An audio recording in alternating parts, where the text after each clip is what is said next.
Yeah, there's always this battle between Blood In, Blood Out and American Me. That's probably why I wasn't asked to do the Blood In, Blood Out one either, because I did the American Me Q&A for the anniversary screening. And um, I think they both just offer different things.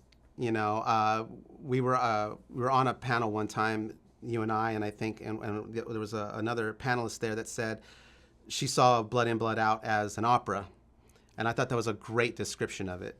Like absolutely, and not in a negative way. Like in the grandiose way of that film is definitely much bigger than American Me, but American Me was more intimate. Edward James almost came at it almost from an acting point of view, things that he added to the script to make the character more tragic, more sympathetic. I think his view, you know, I shouldn't speak for him, but I would say if you look at the two films, I felt like Blood In, Blood Out was trying to tell, was focused more on story, and American Me was focused more on character. And I think that reason why that is because you had an actor director for American Me. You know, culture wasn't really talked about. It wasn't shunned. I didn't grow up, I would say, in a cultural family. You know what I mean? But there were cultural influences. You know, my parents grew up in the San Fernando Valley and then moved to Wilmington. And they had a very Chicano experience growing up. They went to San Fernando High. They were there during the race riots. They grew up during the Chicano moratorium. So they had all these experiences that they didn't really talk that much about. I didn't find these things out about them until I got into high school and I was trying to find my Chicano identity. Because for me, Chicano growing up meant being two things at the same time and not enough of either one. And there was no one explaining, you know, what it was, what that was that I was carrying. Because where I grew up, I had more than the kids I grew up with, because my dad owned his own business, and they decided to put me in a private school in Torrance. So I was like one of four Chicano students that were there. So where I was going to school, I had less than all the kids I went to school with. So I didn't fit in anywhere, you know. So as I started to research my cultural identity, my Chicano-ness, if you will, it wasn't supported kind of anywhere. I had to find it on my own. And I did that through films at the time, you know, and books, you know. So that's where I looked to because that's what I had access to. I think there's this, there was this film festival, they described it the best, this film festival that was very supportive of my work early on. And it was called the Rascuache Film Festival. And they always use the word Chicanismo. And their definition, which I think was a great definition, was taking scraps to make something beautiful. And that's really what I think. That's what Chicano culture is to me. You know, it's taking whatever you can and trying to make something. And so, as an indie filmmaker, that served me well. You know, and you see it in our car culture. You know, I think the only, you know, culture that is identified by our cars, where you see a car that's a 64 Impala with Virgen de Guadalupe airbrushed on it, or the pinstriping on the sides, and you go, that's Chicano culture on wheels. There's no other culture that has that. No one else can claim that. I think it's just going to grow and grow. You're starting to see it in more mainstream things, much to the chagrin of some Latinos in Hollywood. You know, they see a lowrider bike in a 7-Eleven commercial, and they're like, oh, there's stereotypes. And I'm like, no, that's not a stereotype. That's a Chicano culture. You know, but we're not in the power positions.